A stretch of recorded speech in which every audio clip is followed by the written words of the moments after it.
Sponsored by Advanced German Homeopathy Clinic.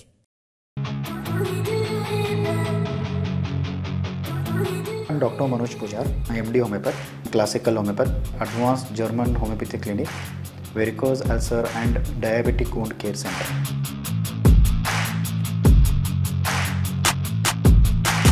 आणि माझा क्लिनिकचा address Kalashri apartment, first floor, Tilakwadi, Khanapur road, Belgaum.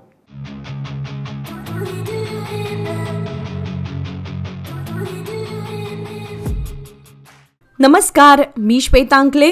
Tarun Bharat news बुलेटिनमध्ये आपल्या सर्वांचे स्वागत. आता पाहूया ठळक घडामोडी.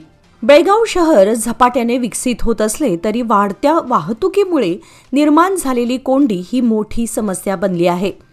या समस्येवर कायमस्वरूपी तोडगा काढण्यासाठी महानगरपालिकेने पार्किंगसाठी स्वतंत्र जागा निश्चित करून योग्य व्यवस्था करावी, तसेच रस्त्याच्या कडेला व्यवसाय करणाऱ्या फेरीवाल्यांसाठी स्वतंत्र जागा उपलब्ध करून द्यावी, असे निर्देश महापौर मंगेश पवार यांनी दिले. बुधवारी झालेल्या बेळगाव महानगरपालिकेच्या सर्वसाधारण सभेत ते बोलत होते. या सभेमध्ये शहरातील वाढत्या वाहतूक कोंडीबाबत नगरसेवकांमध्ये चर्चा झाली. बाजारपेठ परिसरातील वाहतूक कोंडी कमी करण्यासाठी वाहतूक पोलिसांच्या मदतीने पर्यायी पार्किंगची जागा निश्चित करण्याचा निर्णय घेण्यात येणार असल्याचेही महापौरांनी सांगितले. तसेच फेरीवाल्यांना नियोजित जागा उपलब्ध करून देण्यासाठी महानगरपालिका लवकरच योजना आखणार असल्याचे त्यांनी स्पष्ट केले.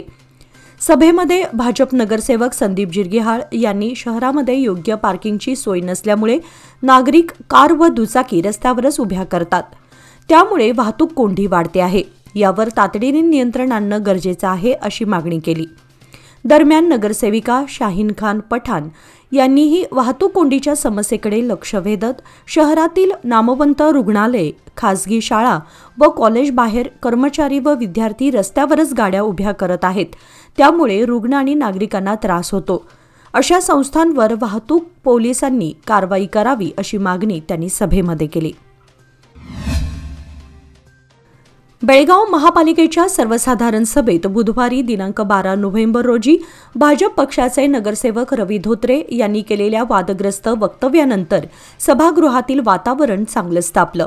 त्यावेळी त्यांनी महाराष्ट्र एकीकरण समितीच्या नगरसेवकांच्या बोलण्याला काही किंमत नाही, असं वादग्रस्त विधान करताच महाराष्ट्र एकीकरण समितीचे नगरसेवक रवी साळुंखे यांनी यावर आक्षेप घेत आक्रमक होत म्हटले की इथे आम्हाला जनतेनं निवडून पाठवलं आहे, हे कोण आम्हाला विचारणारे, आम्ही महापौरांशी बोलत आहोत, असे म्हणत साळुंखे यांनी सडेतोड उत्तर दिले.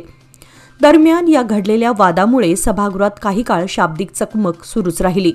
दोन्ही पक्षांच्या नगरसेवकांनी एकमेकांवर आरोप प्रत्यारोप करत राहिल्याने वातावरण अधिकच तणावपूर्ण बनलं.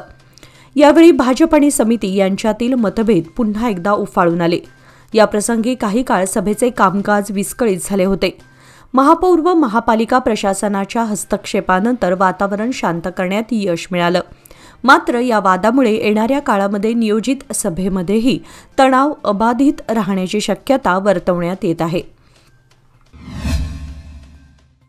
परप्पन अग्रहार तुरुंगातील काही कैद्यांना राजातिथ्यासारखी वागणूक दिल्याच्या निषेधात भाजप कार्यकर्त्यांनी बुधवार दिनांक 12 नोव्हेंबर रोजी जिल्हा पोलीस अधीक्षक कार्यालयावर मोर्चा काढण्याचा प्रयत्न केला.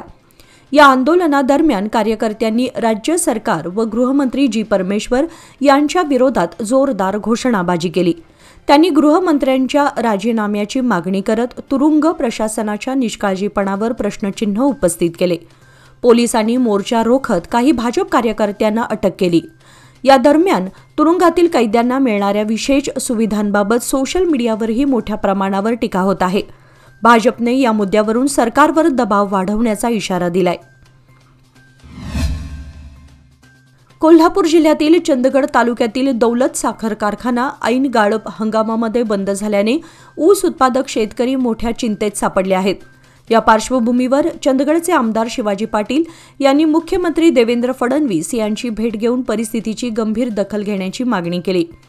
मुख्यमंत्र्यांनी यावेळी आश्वासन दिले की दौलत कारखाना बंद होऊ देणार नाही, तसेच कारखाना सुरू राहण्यासाठी सर्वतोपरी सहकार्य केले जाईल, असेही त्यांनी स्पष्ट केले. दरम्यान आमदार पाटील म्हणाले की जिल्हा मध्यवर्ती बँकेने जर सकारात्मक निर्णय घेतला तर कारखाना कर्जमुक्त होऊन पुन्हा कार्यान्वित होऊ शकतो. मी खात्री देतो की दौलत कारखाना पुन्हा सुरू होईल आणि शेतकऱ्यांचा ऊस वेळेवर गाळप होईल. शेतकऱ्यांच्या हितासाठी शासन स्तरावर प्रयत्न सुरू असून लवकरच सकारात्मक निर्णय अपेक्षित आहे. बेळगाव शहरातील गांधीनगर परिसरामध्ये मोकाट कुत्र्यांनी एका बालकावर हल्ला केल्याची धक्कादायक घटना घडली आहे. कुत्र्याने बालकाच्या पाठीवर चावा घेतल्याने तो गंभीर जखमी झालाय. त्यामुळे तातडीने बालकास जिल्हा रुग्णालयात उपचारासाठी दाखल करण्यात आले. मोकाट कुत्र्यांचा उपद्रव सर्वत्र सातत्याने वाढत असून गेल्या 1 महिन्यातील ही 4थी घटना आहे. या प्रकारांमुळे परिसरातील नागरिकांमध्ये भीतीचं वातावरण निर्माण झालंय. शहरामध्ये भटक्या कुत्र्यांच्या नियंत्रणासाठी लवकरात लवकर शेल्टर सुरू करण्याचा निर्णय महापालिकेने घेतला असला तरी हा प्रकल्प अद्याप कागदोपत्रीच आहे. त्यामुळे नागरिकांनी पालिका प्रशासनाने यावर तात्काळ कृती करून मोकाट कुत्र्यांचा बंदोबस्त करावा अशी मागणी जोर धरू लागली आहे. बेळगाव महानगरपालिकेच्या सर्वसाधारण सभेमध्ये आज वाहतूक व्यवस्थेबाबत सविस्तर चर्चा झाली. या बैठकीत बेळगाव उत्तर विभागाचे सहाय्यक पोलीस आयुक्त शिवाजी निकम यांनी शहरातील वाहतूक नियंत्रण उपाययोजनांची माहिती दिली. पोलिसांनी फुटपाथवरील अतिक्रमणे हटवण्याची मोहीम सुरू केली असून खड्डे भरून काढण्याची जबाबदारी महापालिकेची असल्याचे त्यांनी स्पष्ट केले. हे काम वेळेत पूर्ण झाल्यास वाहतूक सुरळीत होईल आणि पार्किंगची समस्या काही प्रमाणात सुटेल असे निकम यांनी सांगितले. शहर आणि खानापूर तालुक्यात मिळून सुमारे 14 लाख वाहने असून अनेक व्यापाऱ्यांनी बेसमेंट पार्किंगची सोय न केल्याने अडचणी वाढल्या आहेत. अशा व्यापाऱ्यांना नोटिसा बजावण्यात आल्या असून केवळ काही शिक्षण संस्थांनीच योग्य पार्किंग व्यवस्था केल्याचे त्यांनी नमूद केले. दरम्यान उड्डाणपुलाच्या कामामुळे वाढणाऱ्या वाहतूक कोंडीवर नियंत्रणासाठी महापालिका आणि पोलीस विभाग संयुक्तपणे नियोजन करणार आहेत. बेळगाव किल्ला तलाव परिसरामध्ये नव्याने खाऊ कट्टा सुरू करून महानगरपालिकेच्या उत्पन्नात वाढ करण्याचा प्रस्ताव पुढे आलाय. महानगरपालिका सदस्य रेश्मा बैरगदार यांनी या प्रस्तावाचे समर्थन करत सांगितले की यामुळे नागरिकांना विश्रांतीचे ठिकाण मिळेल आणि महसूल वाढेल. महापौर मंगेश पवार यांनी सांगितले की किल्ला तलावाजवळ महानगरपालिकेची पर्याप्त जागा उपलब्ध असून तेथे खाऊ कट्टा उभारण्याचा आराखडा तयार केला जाणार आहे. महानगरपालिका आयुक्त शुभाबी यांनी माहिती दिली की अमृत योजनेअंतर्गत 8 कोटी रुपयांचा निधी नाल्यांच्या दुरुस्तीसाठी मंजूर झाला आहे. तलावाचे संवर्धन महानगरपालिकेच्या निधीतून करण्यात आले असून 4 दुकाने आधीच बांधण्यात आली आहेत आणि टेंडर प्रक्रिया सुरू आहे. याशिवाय प्रत्येक शनिवार आणि रविवारी सांस्कृतिक कार्यक्रम आयोजित करण्याची योजना आखण्यात आली आहे. या प्रकल्पासाठी लोकनिर्माण विभागाची परवानगी घेणे आवश्यक असल्याचे आयुक्तांनी नमूद केले. दरम्यान 200 कोटी रुपयांच्या व्यवहारावरून सभेमध्ये सत्ताधारी पक्षनेते हनुमंत कोंगाळी आणि भाजप नगरसेवक रवी धोत्रे यांच्यात शाब्दिक चकमक झाली. बेळगाव शहरातील वॉर्ड क्रमांक 27 मधील काही स्क्रॅप दुकानदारांनी फुटपाथवर स्क्रॅपचे सामान ठेवल्याने रहदारीस अडथळा निर्माण होत आहे. त्यामुळे नागरिकांना मोठा त्रास सहन करावा लागत आहे. या संदर्भात नगरसेवक रवी साळुंखे यांनी महानगरपालिका आयुक्त शुभाबी यांना निवेदन देऊन तात्काळ कारवाई करण्याची मागणी करण्यात आली आहे. निवेदनात नमूद केल्याप्रमाणे स्क्रॅप मालकांनी त्यांचा व्यवसाय स्वतःच्या जागेत करावा. सार्वजनिक रस्त्यावर आणि फुटपाथवर अतिक्रमण केल्यास महापालिकेने त्यांच्या विरोधात कडक पावले उचलावी. वारंवार सूचना दिल्यानंतरही त्यांनी दुर्लक्ष केल्याने व नागरिकांच्या तक्रारी वाढल्यामुळे आज अधिकृतरित्या महापालिकेकडे कारवाईची मागणी करणारे पत्र सादर करण्यात आले. महानगरपालिकेने तात्काळ लक्ष घालून योग्य ती कारवाई करावी अशी मागणी स्थानिक नागरिकातून होत आहे. गेल्या 3 महिन्यांपासून पगार न मिळाल्याच्या निषेधार्थ मोलेम येथील वाहन तपासणी नाक्यावर कार्यरत स्थानिक कामगारांनी बुधवारी काम बंद आंदोलन सुरू केले आहे. या आंदोलनामुळे तपासणी नाका पूर्णपणे बंद राहिला असून वाहन चालकांना याचा अनपेक्षित लाभ झाला आहे. गोवा राज्याच्या सीमेवर महाराष्ट्र, कर्नाटक आणि तामिळनाडू या राज्यातून येणाऱ्या वाहनांची कागदपत्रे तपासण्यासाठी मोलेम येथे टोल सदृश तपासणी नाका उभारण्यात आला होता. वाहनांची नोंदणी क्रमांकाच्या आधारे येथे तपासणी केली जात होती. या नाक्यावर 3 शिफ्टमध्ये एकूण 20 स्थानिक कामगार कार्यरत होते. मात्र गेल्या 3 महिन्यांपासून त्यांना वेतन मिळालेलं नसल्याने कामगारांनी बुधवारी सकाळपासूनच काम बंद आंदोलन सुरू केलं. परिणामी तपासणी नाका पूर्णपणे ठप्प झाला आणि कोणत्याही वाहनांची तपासणी न झाल्याने अनेक वाहन चालकांचा दंड टळला. तपासणी बंद असल्याने दिवसभर वाहतूक सुलभ झाली. मात्र कामगारांच्या पगाराचा प्रश्न अद्यापही अनुत्तरितच आहे.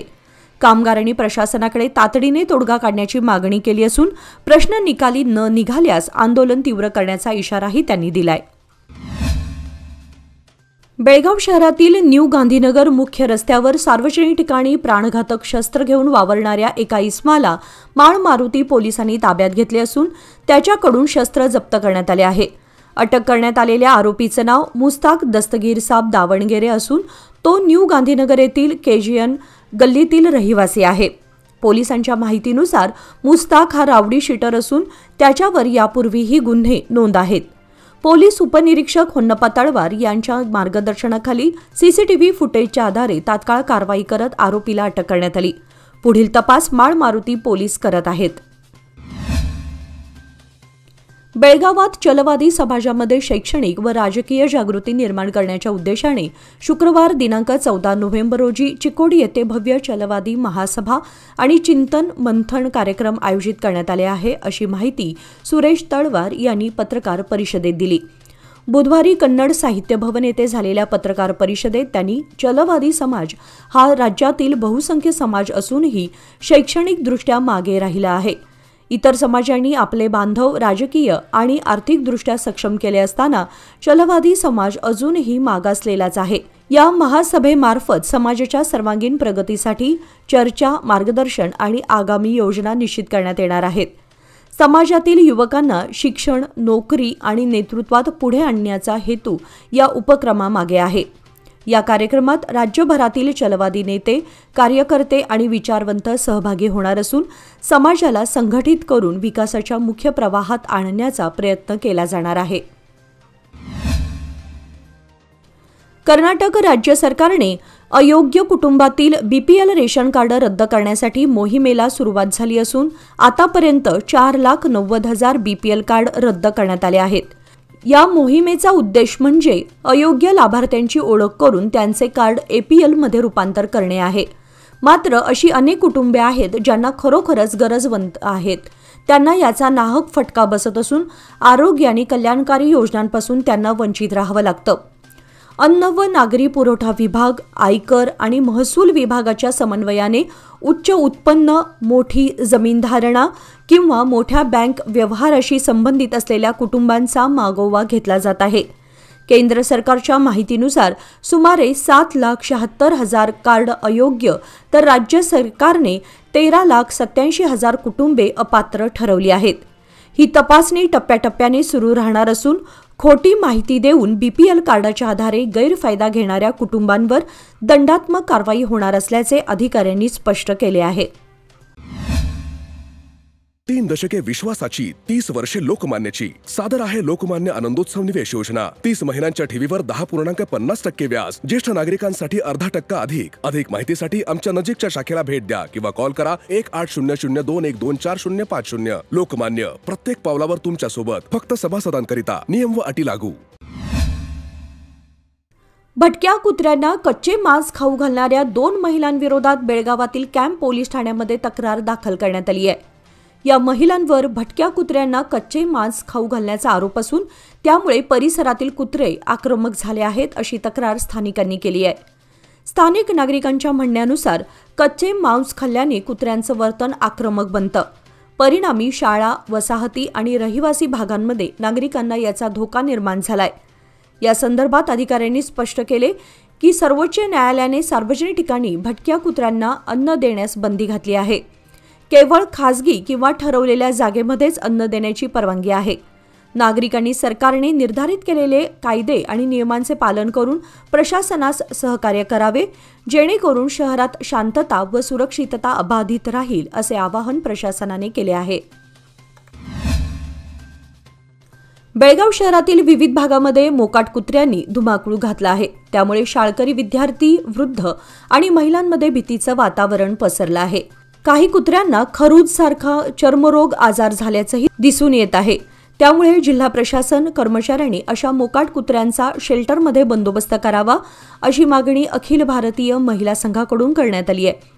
विविध भागातील विद्यार्थ्यांना शाळेस जातेवेळी त्यांना मोकाट कुत्र्यांचा त्रास होऊ लागला आहे. तसेच महिला वर्ग, वृद्ध आणि आजारी नागरिकांमध्ये दहशत पसरली आहे. याकडे महानगरपालिका लक्ष देत नसून झोपेचे सोंग घेत आहे. सध्या हिवाळ्याचे दिवस सुरू झालेत, त्यामुळे मॉर्निंग वॉककडे लोकांचा कल वाढलाय. आल्हाददायक वातावरणात फेरफटका मारण्यासाठी शहरातील अनेक नागरिक पहाटे आपल्या घराबाहेर पडत आहेत. मात्र त्यांना शहरातील रस्त्यावरच ठाण मांडून बसलेल्या मोकाट कुत्र्यांना सामोरं जावं लागतं. त्यामुळे तात्काळ मनपा अधिकाऱ्यांनी लक्ष देऊन मोकाट कुत्र्यांचा बंदोबस्त करावा अशी मागणी केली असली तरी याकडे मनपा दुर्लक्ष का करते असा संतप्त सवाल समाजसेविका सीमा इनामदार यांनी विचारला आहे. कर्नाटक सरकारने एरोस्पेस आणि संरक्षण क्षेत्रात महत्त्वपूर्ण पाऊल उचललं असून बेळगाव, बेंगळूर, म्हैसूर, तुमकूर आणि चामराजनगर येथे जागतिक दर्जाचे एरोस्पेस व डिफेन्स पार्क्स उभारण्याची घोषणा मुख्यमंत्री सिद्धरामय्या यांनी केली आहे. देवनहळ्ळी येथील KIADB एरोस्पेस पार्कमध्ये या अत्याधुनिक केंद्राचे उद्घाटन मुख्यमंत्री सिद्धरामय्या यांच्या हस्ते पार पडले. यावेळी ते बोलत होते. सदर कंपनी राज्यात 25 दशलक्ष डॉलर्सची गुंतवणूक करणार असून ज्यामुळे संशोधन, विकास आणि प्रगत उत्पादन क्षेत्रामध्ये 2000हून अधिक कौशल्यपूर्ण नोकऱ्या उपलब्ध होतील अशी माहिती मुख्यमंत्र्यांनी दिली. कर्नाटकाचे देशातील एरोस्पेस व संरक्षण क्षेत्रामध्ये 65% योगदान असून आगामी काळामध्ये राज्य हे उद्योग आणि रोजगार निर्मितीचे केंद्र ठरेल असा विश्वास त्यांनी व्यक्त केला. पठाण चित्रपटाच्या प्रदर्शनाला विरोध करून स्वरूप नर्तकी सिनेमागृहासमोरील पोस्टर फाडण्यासह दगडफेक केल्याच्या आरोपातून विश्व हिंदू परिषद बजरंग दलाच्या 30 कार्यकर्त्यांची सबळ पुराव्याअभावी न्यायालयाने निर्दोष मुक्तता केली. काल मंगळवार दिनांक 11 नोव्हेंबर रोजी तृतीय JMFC न्यायालयाने हा निकाल दिला. प्रकाश हनुमंत पाटील, श्रीराम महादेव पोटे, रवी यल्लाप्पा मुसळे, मारुती नागाप्पा गुंजीकर, साईनाथ गुरव, शुभम पालेकर, रोहित गुंडकल, तुकाराम धाणे, अनिश माणगावकर, ओमकार मणगुतकर, अमोल मोदगेकर, प्रवीण संताजी, वैभव काविलकर, शुभम जांबोटीकर, आकाश चत्रे, संदेश बेनके, आकाश चाईंगडे, प्रशांत धाकलूचे, युवराज जाधव, अनंत ताशीलदार, किरण पांडुचे, प्रथमेश बिरजे, प्रवीण देवडिगा, सज्जन चौगुले, मदन आनंदाचे, प्रथमेश नौकुडकर, साईनाथ पाटील, ऋषिकेश गोंधळी, किरण आनंदाचे, भावकांना लोहार अशी निर्दोष सुटका झालेल्यांची नावे आहेत. 17 वर्षांखालील राज्यस्तरीय कराटे स्पर्धेमध्ये सुवर्णपदक पटकावणाऱ्या गोसगा गावातील रोशनी बामने हिचा गावकऱ्यांनी सत्कार करून गौरव केला. या यशामुळे संपूर्ण गावाचं नाव उज्ज्वल झालं असून माजी ग्रामपंचायत अध्यक्ष चेतन पाटील यांच्या हस्ते रोशनीचा सन्मान करण्यात आला. यावेळी युवराज प्रभाळकर, पद्मराज पाटील, बाळू पाटील, ज्योतिबा कणबरकर, कल्लाप्पा कणबरकर, रणजित कोलते, विक्रम हुनगेकर, भरमा चलवेटकर, कुमार पावशे यांच्यासह अनेक ग्रामस्थ उपस्थित होते. रोशनीच्या यशाने गावातील युवकांना प्रेरणा मिळेल असा विश्वास ग्रामस्थांनी व्यक्त केला असून आगामी स्पर्धेसाठी शुभेच्छा दिल्या आहेत. बेळगावच्या विजयनगर भागामध्ये नव्याने बस स्थानकाची उभारणी करण्यात आली आहे. हे बस स्थानक दिवंगत कार्यकर्ते अजित हलकर्णी यांच्या स्मरणार्थ समर्पित करण्यात आले. या भागामध्ये बस स्थानक उभारण्याची मागणी हलकर्णी यांनी वारंवार केली होती. माजी खासदार मंगला सुरेश अंगडी यांच्या अनुदानातून हे बस स्थानक बांधण्यात आले आहे. त्यांच्या हस्ते उद्घाटन सोहळा पार पडला असून स्थानिक नागरिकांनी याचे स्वागत केले. हा उपक्रम नागरी सुविधांचा विस्तार तर आहेच, पण कार्यकर्त्यांच्या योगदानाचा सन्मानही आहे. यावेळी भाजप ग्रामीण मंडळ माजी अध्यक्ष धनंजय जाधव, हिंडलगा ग्रामपंचायतीचे माजी अध्यक्ष रामचंद्र मन्नोळकर, नागेश मन्नोळकर यांच्यासह हलकर्णी परिवार व स्थानिक ग्रामस्थ मोठ्या संख्येने उपस्थित होते. शहरातील बॅरिस्टर नाथपै चौक शहापूर येथील पुरातन श्री काळभैरवनाथ मंदिरात आज बुधवारी श्री काळभैरवनाथ जयंती भक्तिभावात साजरी करण्यात आली. यानिमित्त काल मंगळवारी सायंकाळी होम आयोजित करण्यात आला होता. त्यानंतर आज बुधवारी सकाळी अभिषेक, जन्मोत्सव, महाआरती, महापूजा आदी धार्मिक कार्यक्रम संपन्न झाले. महाप्रसाद कार्यक्रमाला शहापूर, खासबाग, वडगावसह शहरातील बहुसंख्य भक्तांनी उपस्थिती दर्शवली. सायंकाळी कार्तिक दीपोत्सव साजरा करण्यात आला. दरम्यान मंदिराला आकर्षक रोषणाई तसेच मंदिराच्या गाभाऱ्याला आकर्षक अशी आरास करण्यात आली होती. या उपक्रमासाठी मंदिर ट्रस्टचे सर्व पदाधिकारी व कार्यकर्त्यांनी विशेष परिश्रम घेतले. बेळगाव येथील केएलई संस्थेच्या लिंगराज महाविद्यालयात कन्नड, हिंदी आणि इंग्रजी विभागांच्या वतीने राष्ट्रीय साहित्य महोत्सवाचे आयोजन करण्यात आले. महोत्सवाचा प्रमुख विषय भविष्याची प्रतिध्वनी, कृत्रिम बुद्धिमत्ता आणि साहित्य होता. उद्घाटन समारंभाचे दीपप्रज्वलन करून कर्नाटक राज्याचे माजी विधान परिषद सदस्य आणि कर्नाटक लिंगायत एज्युकेशन सोसायटीचे संचालक महांतेश कवटगीमठ महोत्सवाचे उद्घाटन केले. डॉक्टर सी बालकृष्णन आणि प्रोफेसर अर्जुन चव्हाण मार्गदर्शक म्हणून उपस्थित होते. महांतेश कवटगीमठ म्हणाले की विद्यार्थ्यांमध्ये सर्जनशीलता आणि सांस्कृतिक जागरूकता जोपासणे महत्त्वाचे असून AI युगातही साहित्य मानवी विचारांचे कालातीत प्रतिबिंब राहिले आहे. विद्यार्थ्यांसाठी कविता, चित्रकला, अभिनय, नृत्य, वाद्यसंगीत, फॅशन शो, पोस्टर, फोटोग्राफी आणि रील तयार करण्यासारख्या 12हून अधिक स्पर्धांचा समावेश होता. या साहित्य महोत्सवामध्ये विविध महाविद्यालयातील 510 विद्यार्थ्यांनी सक्रिय सहभाग घेतला. बेळगाव जिल्ह्यातील सौंदत्ती येथे 1 ते 5 डिसेंबर 2025 दरम्यान होणाऱ्या रेणुकादेवी यात्रेसाठी कोल्हापूर येथून मोठ्या प्रमाणावर भाविक येणार आहेत. कोल्हापूर जिल्हा रेणुका भक्त संघटनेने यात्रेतील मूलभूत सुविधा पुरवण्याची मागणी केली असून बुधवारी जिल्हा पोलीस प्रमुख आणि बेळगाव जिल्हाधिकाऱ्यांना निवेदन दिले गेले. भाविकांना बस, खासगी वाहने आणि सार्वजनिक वाहतुकीद्वारे येण्याची सोय असल्याने लॉजिंग परिसरापर्यंत वाहनांसाठी विशेष परवानगी आणि वाजवी पार्किंग शुल्क ठरवण्याची मागणी करण्यात आली. धर्मशाळा व भक्तनिवास स्वच्छ ठेवणे, शुद्ध पाणी व सतत वीज पुरवठा तसेच पूजा थेट प्रक्षेपणासाठी स्क्रीन लावणे यासह अनेक सुविधा मागितल्या आहेत.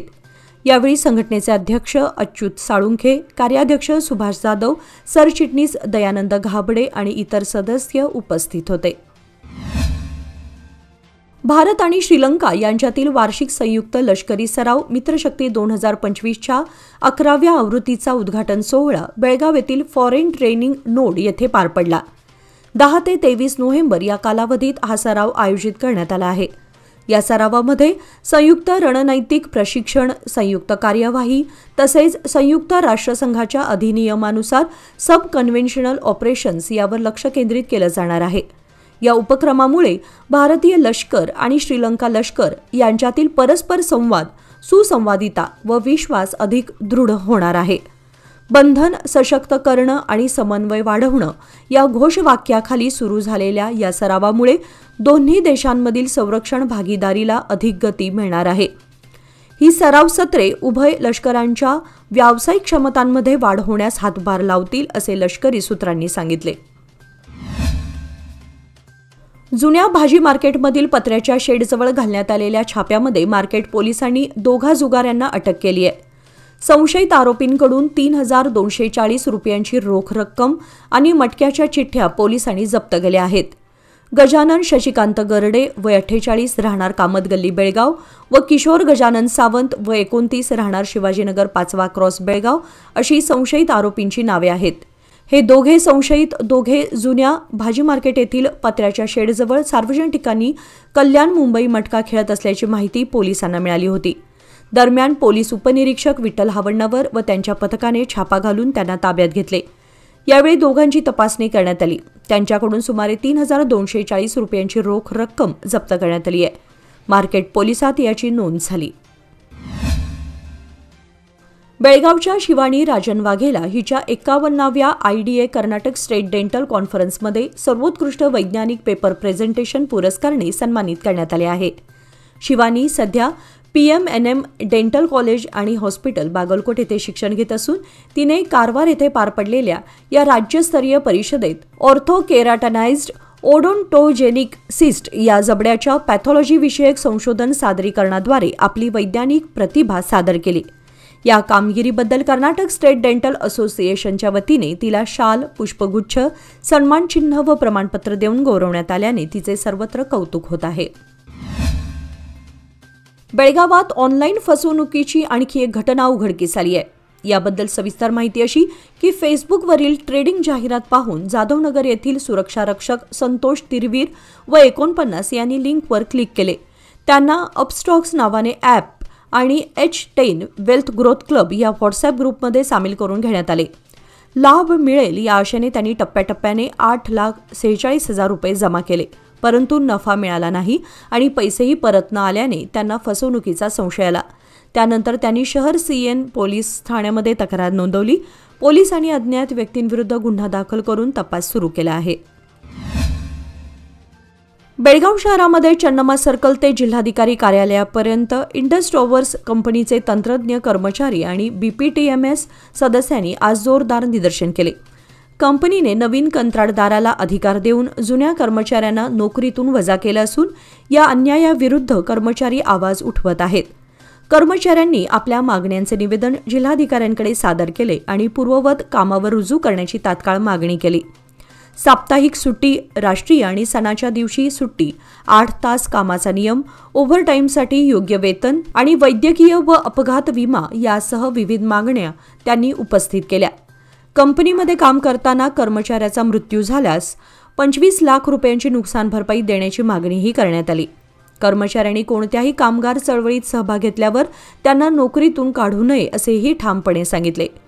जिल्हाधिकारी कार्यालयाने या सर्व मागण्यांवर तात्काळ BPTMSशी चर्चेला सुरुवात करण्याची अपेक्षा व्यक्त केली आहे. चंदगड विधानसभा मतदारसंघाचे आमदार शिवाजी पाटील यांच्या यशस्वी मध्यस्थीमुळे दौलत साखर कारखाना चालक आणि कामगारांमधला वाद अखेर मिटला असून आजपासून कारखाना पुन्हा सुरू होत आहे. आमदार पाटील यांच्या अध्यक्षतेखाली प्रांताधिकारी एकनाथ काळबांडे व पोलीस निरीक्षक विश्वासराव पाटील यांच्या प्रमुख उपस्थितीत कामगार नेते, कारखाना चालक आणि शेकडो कामगार यांची बैठक आमदार पाटील यांच्या निवासस्थानी पार पडली. शिवाजी पाटील यांनी चंदगडचा शेतकरी टिकला पाहिजे तसेच कारखाना कामगारही टिकावा असं मत मांडत यशस्वी तोडगा काढला. दौलत साखर कारखान्याचे चेअरमन मानसिंग खोराटे यांनी कामगारांच्या सर्व मागण्या मान्य केल्या, परंतु काही मुदत मागून घेतली आहे. बैठकीत कामगारांच्या वेतन श्रेणीमध्ये फरक टप्प्यात देणे, दिवाळी बोनस तात्काळ देणे, हलता महागाई भत्ता देणे निश्चित झाले असून कामगारांवरील सर्व खटले मागे घेऊन हंगामी कामगारांच्या समस्याही काही मुदतीत मार्गी लावण्याचे ठरले आहे. या सर्व मागण्यांचा कायदेशीर करार करण्यात येणार आहे. या बैठकीत माजी राज्यमंत्री भरमू पाटील, कामगार नेते प्रदीप पवार, अशोक गावडे, महादेव फाटक, दीपक पाटील आणि मोठ्या संख्येने कारखाना कामगार उपस्थित होते. याचबरोबर आजचे बातमीपत्र इथेच संपले. अधिक माहिती आणि ताज्या घडामोडींसाठी पाहत रहा तरुण भारत न्यूज चॅनल. तसेच आमच्या चॅनलला लाईक, शेअर आणि सबस्क्राईब करायला विसरू नका. आणि विश्वासार्ह बातम्यांसाठी दररोज वाचा दैनिक तरुण भारत. धन्यवाद.